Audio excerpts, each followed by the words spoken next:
Hi, I'm Kim Wilson, And I'm Natasha Marchewka. and this is Speechless.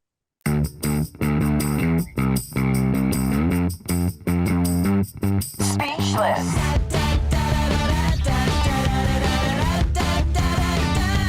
Speechless. Welcome to our behind-the-scenes take on real life in VO, where we share our stories, our resources, and our unsolicited opinions. And today, we have an amazing sound engineer to share with you. His name is Laurent Jouvin. He is from France, but he's been in Hollywood, California, LA for, I think he said 30 years, but 20 years at Something like least. that. The 1900s. Right. So he is the president and executive producer at Migrate Sound, which is his studio. And he actually lives in Santa Clarita, which is a place I call home. But he's also edited a couple of our demos because he is the go-to engineer. Produced and edited and created. Yeah, he's the go-to guy. He is a sound designer extraordinaire, wonderful man, and highly trusted by industry pros. So check out this interview we did with Laurent. We love him so much. Hi. Yeah. How are you, ladies? We're great. Great Look to how see cool your background. You've got the Right? coolest background of anyone we've interviewed so far. Oh, Sure, that's not true, but thank you. yes, it Yeah, it is. pretty is. It By a pretty long much shot. is. Yeah, the very first thing we want to do, we know that you are a cocktail aficionado, Yeah. and I'm very curious what you brought today to drink. Am I starting? Okay, I'm starting. The You're going thing, to start. it's all there ready to go in the shaker. Ooh. You have to prepare Oh my God. This is the sexiest show ever. We can make it sexier if you'd like. Can I? No. No. We're good. What is that? Is that a filthy No, martini? it's a martini of some, it's a French martini, I bet. Good job. I thought, you know what, for today and considering my roots, it's a French martini. What is a French martini? French martini, it's vodka, it's the raspberry liqueur, the Chambord. Chambord. And then you put some pineapple juice in there and shake it and pour it, and then that's a French. Yeah. Wow, that's gorgeous. Yeah. Yeah. So I'm a huge fan of Chambord, and I'm lucky to say that Laurent and I had lunch the other day, and he taught me about Kir. I would normally have a Kir Royale, but we had Kir, which is Chambord and white wine. However, when I open my Chambord, Laurent, I buy it around Christmas, and then it goes bad. So I opened it, and it was like, Really? Yeah. Because if you open, it goes bad. It goes off. I had one go bad on me, but yeah, that's because I finished. That's because he's drinking it. So what I chose instead is something that when I did go to France for a month when I was a kid, I discovered framboise. And although it's from Brussels, it's Ooh, it's pretty. It's a raspberry beer from Belgium, and I'm drinking out of Chimay glass, which is a beer glass, but it's also from Belgium. And I'm not a beer drinker, but this is delicious. I've tried it before. It's awesome, and they have all kinds of different flavors too. Nice. What you got, Kim? Oh, that's good. Yeah, I've got an Empress Gin and blueberry mojito cocktail, but when I made it and I followed the instructions, there's no mo or hito in this whatsoever. It's like gin and lemon juice and a little bit of simple syrup and some blueberries. So you know what? I don't really know what it is. Well, cheers. Cheers. Thanks for being here. So let's start this party off. And let's start with the first question, but we may veer left and right as we go. But you are a sound engineer, and as a sound engineer, you are also a director. It happens. Yeah, it is. More often than not, actually. Yeah, and just working with you one-on-one, I realized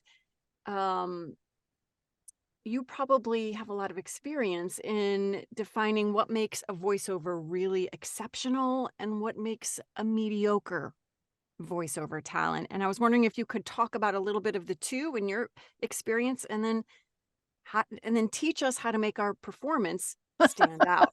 And go. In 5 seconds or less? No.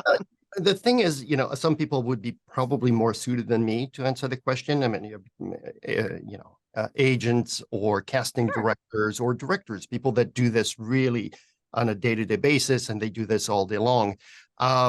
Starting my own business 10 years ago, I've had to, and I have experience in that domain. And the truth is, I actually worked with directors, exceptional directors, people who really know what to say in order to get what they want. Mm, So I've learned from them and kind of replicate. And then I also adapt and make my own, use my own techniques and recipes to get what I need out of the actor. What makes a great actor versus a not so good actor, but I've been lucky to work with some of the best, really. People who do this for a living, and you can tell the difference. I mean, the difference comes down to who does it for a living and who doesn't. Some people that do it, but it's just a side gig. It's just like they're coming home from work, and it's like, oh, let's see what I have. A couple editions. I'm going to send those in. They get it and they work on it, but you could tell it's just not there. It's unprofessional. It's not the same grade of. It's not the same team. And hopefully, if there's been a casting done prior to the recording session, the selection has already been done. So hopefully the person that you end up working with is good and requires very minimal amount of direction. Because that's the other thing, is like if you have to do more than 20 takes on 20. on one spot, on or maybe one chapter, depending on what it is. Is it a book on tape? Is it a promo? Is it a commercial? 30 seconds commercial? Is it a 60 seconds? If you have to do 50 takes, then it doesn't look good. It's either Doesn't, I can't imagine it feeling good as a voice. I take 48, like sweating. Nobody has fun. I can tell you that it's happened, and it's like all of a sudden you turn around and you've got the client playing with his pencil and another one. No.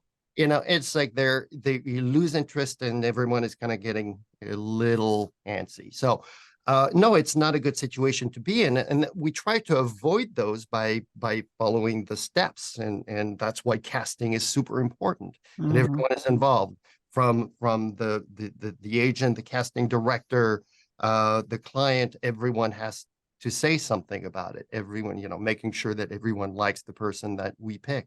And then the day of the recording, then it's a breeze. It's like sometimes we end up using the take from the audition. And that's always amazing. And that's great for everyone.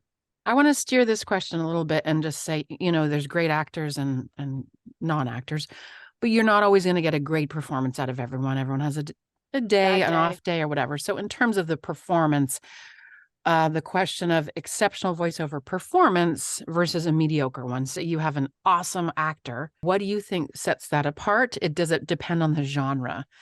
And some ideas or tools can you throw at us that you would give to an excellent actor that isn't in line with what you're looking for that day, perhaps? Well, we'll do one or two takes, and if I see that we're going in the wrong direction, then we'll take a break out of the booth, and we'll have a conversation about it. Just make sure we're all on the same page. But more often than not, that's enough just to kind of steer you away from the first direction and say, let's do that instead. I think it's work better. That's what the client wants. It's really in line with what was discussed originally. And sometimes, as you said, if the talent is having a really bad day and maybe just a little too focused on something else, same thing. We just take a break. We take a break. We, ask the talent to come in the studio and we'll chat for 5 or 10 minutes, talk about the weather, talk about, what you've been up to and how busy you are, and just to kind of try to get your mind away from the negative and kind of refocus on what's important right now. Recalibrate. Yeah. I mean, because the thing is sometimes if you keep going and you're kind of, you're going into the wrong direction, but but you don't want to accept it. And it happens to me even in sound design. I'll just start adding some sounds and music, and it's still not right, but I continue. I just, I kind of keep hitting it until, hopefully it's going to work. And it never does. If it's the wrong sound, then it's never going to work. I can try to apply as much audio processing on it, as much EQ, change the level, or, edit it. If it's the wrong sound, it won't work. So the thing is, just sometimes all it takes is to take a break, 5 minutes, 10 minutes, come back, and there it is. So Well, that's and the answer. Like if we're mediocre that day, Yeah. take a break, Yeah. walk away. Yeah. Walk I mean, away. hopefully Have a it's conversation with the guy who's going to make you sound good at the end of the day. This is your best friend. Your engineer is your best friend. He's the guy that makes you sound amazing. yeah, or I could do the complete opposite. So Or, it'd be which is nice. why he's your best friend. Well, that all makes sense. And we all have bad days, but just recalibrate. And also, I'm sure it's happened that the talent they chose might not be exactly correct. So maybe they go with a different gender or just a completely different thing, because I find that clients think they know what they want, and then you get in the studio and that's maybe not. Okay, maybe something else. I can't imagine that happens too often, but what do you have to say about that, Laura? Had a handful of jobs where we had to recast, and it's no. What do they do? What do you, as the voice talent standing there? I mean, how does that go down? They grab a drink, Do they say, preferably a "That was French great, martini, go and then home," they start and then crying into their drink? No. It's do they awkward. tell- It's a little Yeah. awkward. Oh. Yeah. But I'm, you have to tell them it's not their fault. It's, as I said, I started saying it's no one's fault. Right. It just happens. It was the wrong decision, but not the, no fault of anyone. So the talent that showed up that day is getting paid. Yeah. Right.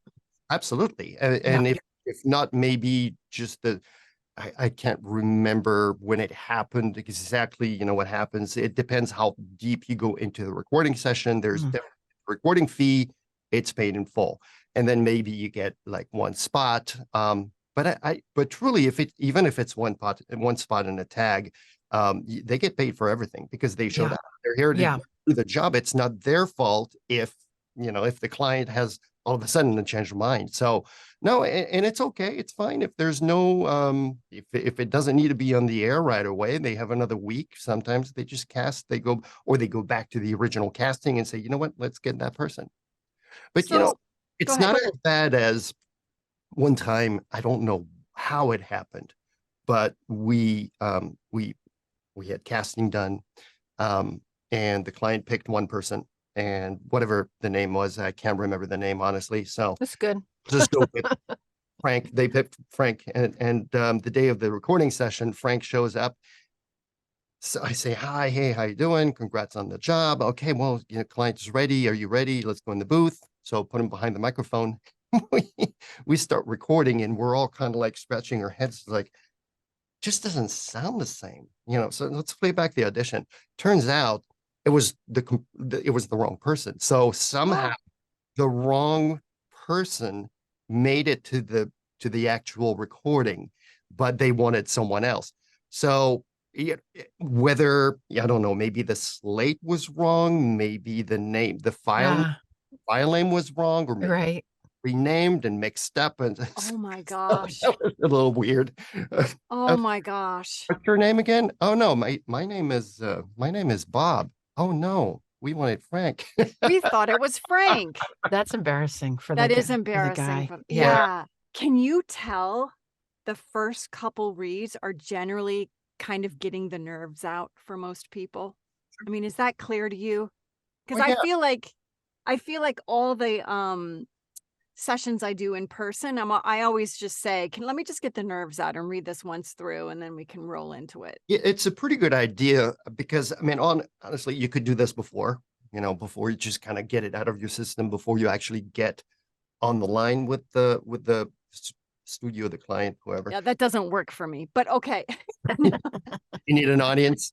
I need the audience. No, but that's a thing. It's actually a good idea because you never know. Sometimes you might actually end up doing something that will trigger something when they'll hear you do your Yeah. stuff, on take one and take two and say, well, that was interesting. Maybe I never thought of that. So maybe, let's start there, do that again, but maybe you don't, maybe change this or that, because they might have not thought of that, but it's Sure. always, and whenever a talent tells me, hey, I think I've got one more in me. Do you mind if I try something else? Absolutely. We'll try That's okay five. to say too. Oh, absolutely. It's welcome by me for sure, directors, producers, clients, everyone welcomes that, because then it comes from a place of we always ask actors to be authentic. It's the big word. Yes. Authentic.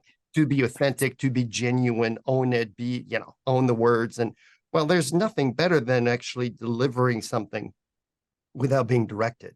This is your own view, or you're following your instinct, and hopefully, if you know what you're doing, and I know you guys do, it's a professional actor will know to follow their own instinct and follow the specs and deliver something that's at least going to be in line with what the client with marketing. And then yes, absolutely. Yeah. So, Laurent, you have directed or recorded celebrities. I'm guessing that Viola Davis doesn't say, I'm just going to get my nerves out on this take. Gosh. I'm thinking that. How, Probably not. that is a segue for, tell us about your experience in Hollywood, because Yeah. it's intriguing, and some projects you've been involved in. But I also want to hear, so Laurent is from France, and we have your bio up front before we talk to you, but give us a bit of your journey into Hollywood, please. And then, And some then name exciting drop. stuff. I don't name drop. I don't do No, that. he's It'll be way too professional for that. Well, how did that come about? So that was quite a while ago. It was the 90s, early 90s. Oh, the 1900s. Yeah, yeah, way back then. Yeah. I'm thinking we need a time travel almost. That's what it feels like. So my wife, it was just out of college. I met my wife in college. And I graduated a year before she did. Then, because I just kind of wasn't doing anything with my life at the time, and wasn't really finding anything I wanted to do, I decided to join the army. So I did this for a year, kind of waited for my wife to finish college, graduate. And then after graduation, she told me that she wanted to come here and keep studying in the States, and more specifically in California, because she had family here, still does. So I wasn't really hot at the idea of coming here. I had been to the States before we met, and I really loved it, but I didn't know how I felt about like going there and actually living there. Yeah. It's a big deal. So, I was kind of on the fence, and she said, look, 2 years, and then we come back. And how long has it been? So you So, got here by accident, and yet you have Decades later. then yeah, your career has evolved into great things. 30 I'm- years later, here we Gosh. are. And yeah, I got lucky. Luck is not a word that I use willy-nilly, because sometimes I feel like we can make our own, but it's a little presumptuous. So, yeah, but I did get lucky. So at the time, there was my wife's cousin was working in a studio in Hollywood, and he said, hey, why don't you come by and just check it out, see what we do, and not knowing if anything was going to come out of it. And, greatness came out of it, because yeah, I started working in the studio as kind of first it was a temp, and then I was kind of a jack of all trades. I was happy to do anything. I was picking up lunch and cleaning a studio when everything was done. And then slowly after cleaning up for a while, then they allowed me to actually set up the studio and touch the microphones. Yeah. They're like, they don't want you to touch them when you go there. It's like a big no-no. Oh, By the yeah, way, folks, you're not allowed to touch the microphone. that's very true. And in fact, there's a funny story. I had an actor, actually so well known, but I will not I'm not dropping names. I will not say his name. No. Come on. No, he's too Well, professional for that. very well known. He does animation for a living. He's been doing it for like 30 plus years. Same characters. He's older. He's older. It's still going Here we on. go. Okay, go ahead. Simpsons, maybe. Sending hints. So his thing is he would come in the studio, and after I set up the microphone, he would systematically, the first thing he'd do is change the setting on the microphone. He would just like orient it, instead of like pointing down, it's pointing up, it's an angle, it's like, and it changes everything, and that's not really the sound I'm looking for. So he did Or it professional. 2 or 3. Well, I mean, it's subjective. He's used to that kind of setup. That's fine. I got to let it go. But after 3 sessions, I just couldn't let it go. But I also couldn't tell him, it's like, could you leave the microphone where it's at? Because, he's a professional, and it's hard for me to tell someone of his size to not touch the microphone. I couldn't do it. So what did you do? I set up 2 mics one day. On the 4th session we had Look at together. our mouth. Both like, I set up 2 microphones, and I said, so when I took him in the booth, and I said, this is where we're going to be today, and this is your mic and that's my mic. So, and that's all I said, but he was he was unhappy about that. he wasn't. He didn't was. even. No, he was?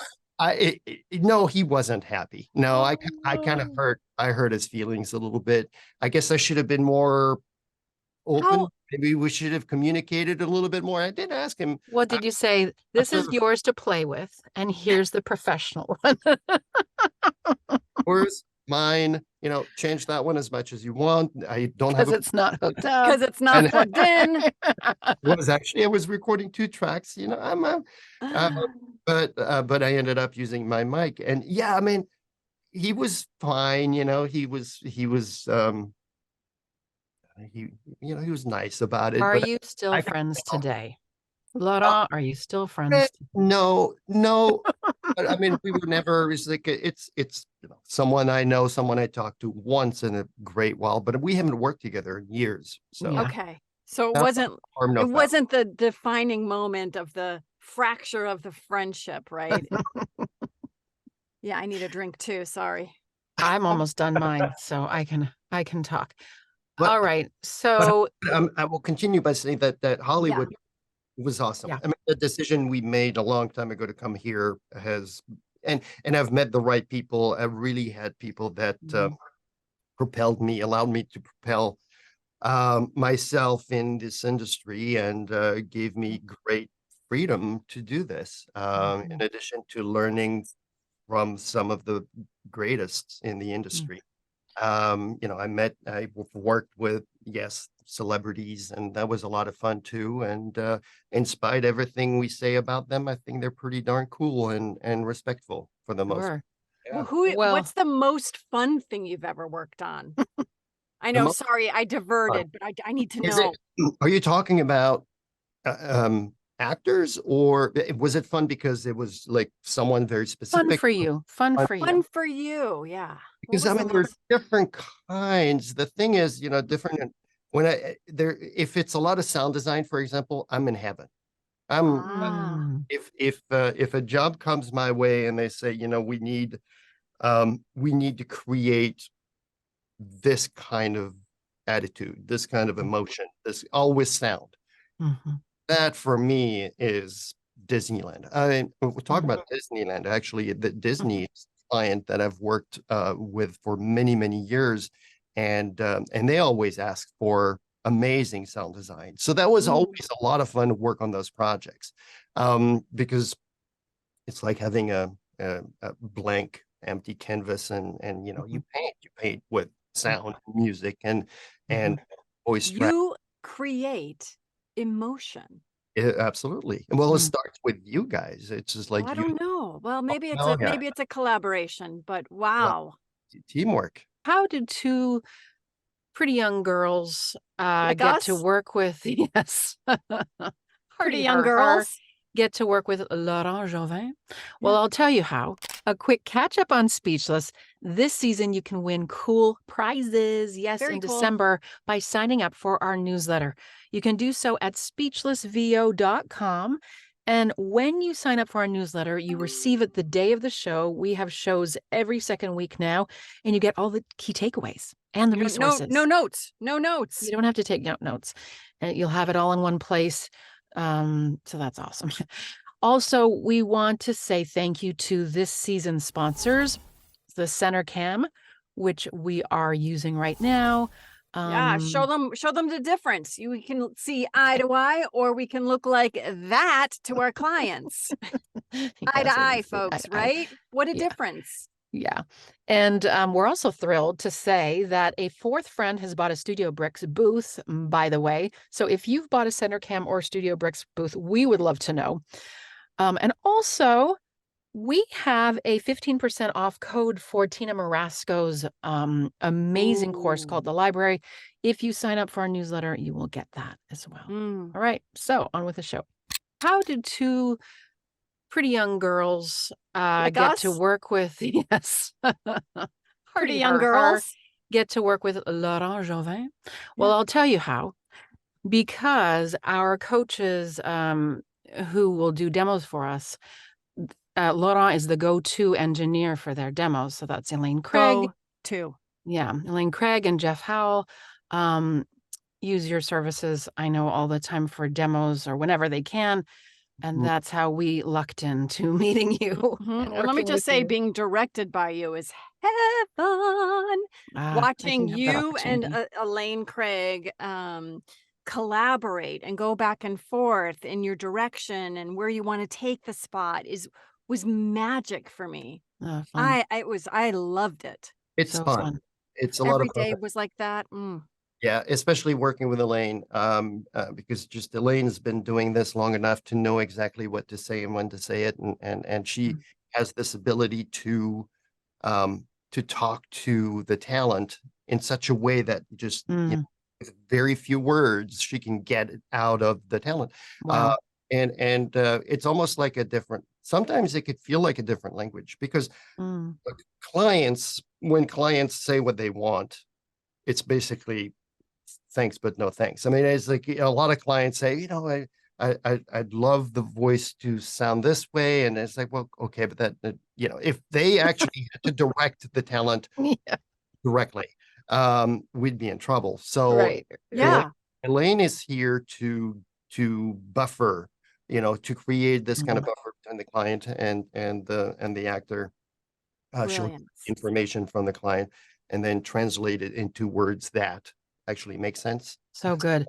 You know, I don't know if you know this, Laurent, but Elaine was on our show and she's the number one listened to show out of all the 87 or so. Yeah. So back to my question, which is, we're trying to break that record today, by the way. Yes, we are.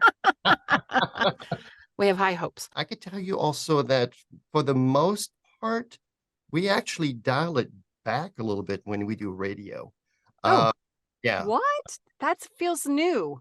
Well, you would think that, but talking about voiceover, right? And so same voiceover person is going to do TV and then they do radio. And, you know, for TV, talk to Steak Fox, for example, they will ask the VO to be over the top for TV somehow. Right. And that's what Fox wants. Now, if you ask me, you know, is it across the board? No. I mean, maybe ABC wouldn't want that. It's just a little bit more subtle. But when it comes to radio, my producer and I feel like having this kind of energy for radio doesn't work as well. Because we just don't need that much excitement, that much, you know, we have, and we also want sound bites. We work with sound bites from the actual shows. We don't want the VO to sound and to overpower the rest of the spot. So the VO like a promo. We're talking promos now. And okay. The VO is almost like the voice of, you know, it's calm. And then we go to the show and it's a lot crazy there. And then we go back. Now, I'm not saying, you know, there's different kind of calm, you know, it's not like I'm falling asleep calm, but it's Right. just, it doesn't need the kind of energy that TV requires. Well, certainly with Pandora, I've noticed, or they say it outwardly, that it's intimate. You're talking into someone's ear, because radio is in earbuds as opposed to in the car. Things have shifted in that way. So with TV, we had images, and initially the voice didn't have to be so big, and radio had to be big. You don't have images, but we were in a car or at home, and You mean now streaming? I think you well, said yeah, straight. I Yeah, mean now versus radio streaming. is Yeah. Yeah, the streaming radio. commercials on podcasts have to be very intimate and Well, very. not just podcasts, but if we call up music on our Alexa. Well, I think what it is, the difference also lies in the mixing and the mastering mostly. So Right. when we mix radio and even in sound design, we need to add more. So maybe that's why you were a little shocked when you first heard me say that we need a more subtle VO. But for radio, theater of the mind, we need more to paint a picture. I see. Yeah. He does that visually. So, if you see a glass and I'm doing this and I'm setting it down, well, you don't need to have as big of a sound when you set it down on TV because you see it. So your mind is going to kind of fill in the rest of the blank. But for radio, it has to be a little bigger. So everything not across the board, most needs to be, most of the elements need to be a little bigger for radio. But if VO doesn't need to. Cool. I love this. Can you give us, for a voiceover talent, for our fans who are voiceover talent, can you give us 3 tips when we come to the studio? Like what would make your job easier?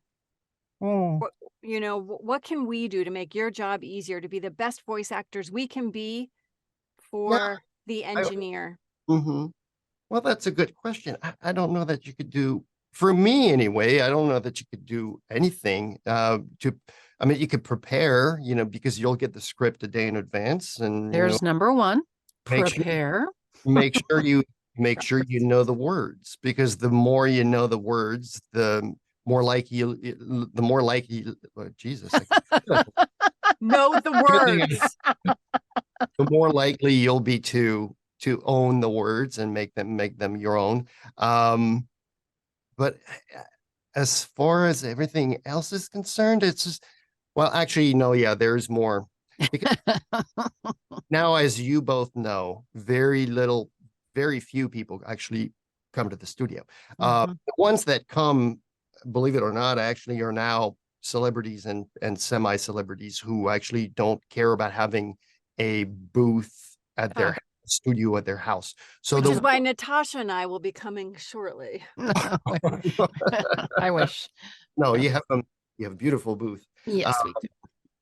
And so there's really no reason why you should use my studio. But on-camera actors, for example, when they need to do a radio, or we have a lot of actors here who live in Santa Clarita, and they don't care about having to drive all the way down to LA. And especially, as sometimes, well-known actors, they prefer to stay quiet and not go out of the house when they don't have to. So they come here, and it's just a place where they can stay incognito. But all that to say that you guys, you're all set up. You're set up at your place. So the one thing I'll say is, how can we get ready is making sure that your setup is top notch. And I have no doubt that yours is, but I've worked with actors who we have to spend 20, 25 minutes, sometimes half an hour, ironing, just taking care of all the technicalities of recording and making sure the levels are good, and sometimes the connection is not that great, and we have to reset and we have to reconnect, and that takes a lot of time. And it's not time I'm concerned about. It's also the flow, the work. What we do is we're artists. So when there's no flow, if we break the flow, it's really hard to get back in and to get back to where you were, and the energy and the emotion you had in a read. So if if the setup is not up to par, that's a bit of a downer for everyone. And it's for the engineer mostly, because he's the one who's having to deal with. It's hard enough when there are problems here, but when you have to fix problems at the other end, Totally. like, just you're kind of going in the dark and not really knowing what to try and troubleshoot. We forgot to ask you a question that I hear that you like to talk about, and I think I agree with you wholeheartedly, and that is ipdiddle. Yes. And why you think I really am keen on that. Ipdiddle fun. It's fun to say too. Ipdiddle. It's fun to say. Ipdiddle. Ipdiddle. Ipdiddle. Take a shot every time. Ipdiddle. No. Just kidding.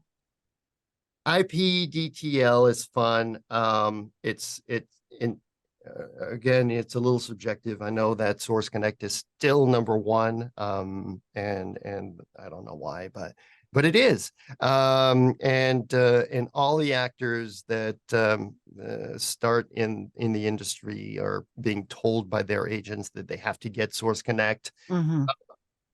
Well, look, it's fine. I'm not fighting this at all. All I know is IPDTL is giving me so much more to work with. It's like it's a mixer. I've got so many inputs and outputs. It's not just the one.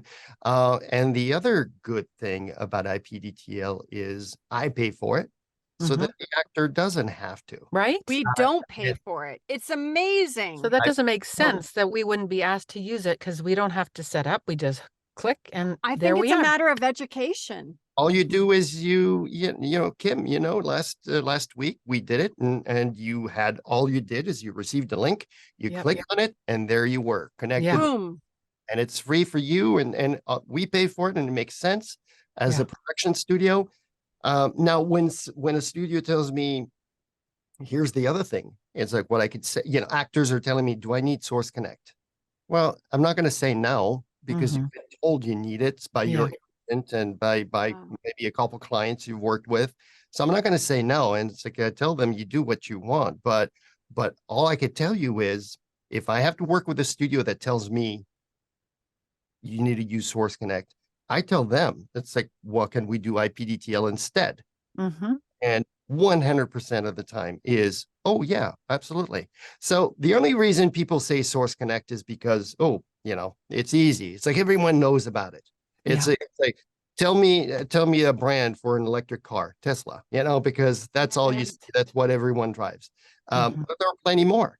And IPDTL is the plenty more. It's one of the many options, and it happens to be an amazing platform. It's solid. It's very stable, and it's free. I mean, Free. Super easy for talent. That's for sure. Like I've we been need to wondering why. educate the community about this. We need to have them on the show if they'll come. Agents, we have to tell the agents, The because agents. they seem to think that Source Connect is the only option out there, but it's not. And even studios have Source Connect, but they have other options. Of course. Well, thank you for educating us on that. We are absolutely tickled that you are here, and we hope to see you again. And, maybe we could do Speechless at a cafe sometime instead of like this. We can At do that something. Restaurant. Yeah, Oh, sure. yeah. When Next you time come to right visit, now. we'll go out. We'll definitely take Absolutely. you out for lunch. All right. Well, we're going to look up the recipe for the French martini and put it in our newsletter so that everyone else can make it. I'm looking forward to making it. Biggest hugs, Laurent. You are so lovely and such a joy to speak to. And yes, visually, very appealing. Martini on the side, lovely background. And for those in the podcast world that are listening to us, I hope you enjoyed our show, and we'll see you again, Laurent. Thank you. Thank you. Cheers. This episode of Speechless is brought to you by CenterCam helps eye to eye feel more like heart to heart. Are you ready for better conversations, better quality conversations during video calls? Yes, because CenterCam's middle of the screen camera makes it easy to maintain eye contact, and it also feels more natural. Helping humans connect from a distance. TheCenterCam.com. We both have one. Voice talent need quiet. For us, quiet comes in the form of a StudioBricks booth. I love my StudioBricks because it's whisper quiet in my incredibly noisy neighborhood. And I love my booth because when clients see me on Zoom, they know I'm a pro. Go to StudioBricks.com. World-class sound isolation, light environmental footprint. Speechless.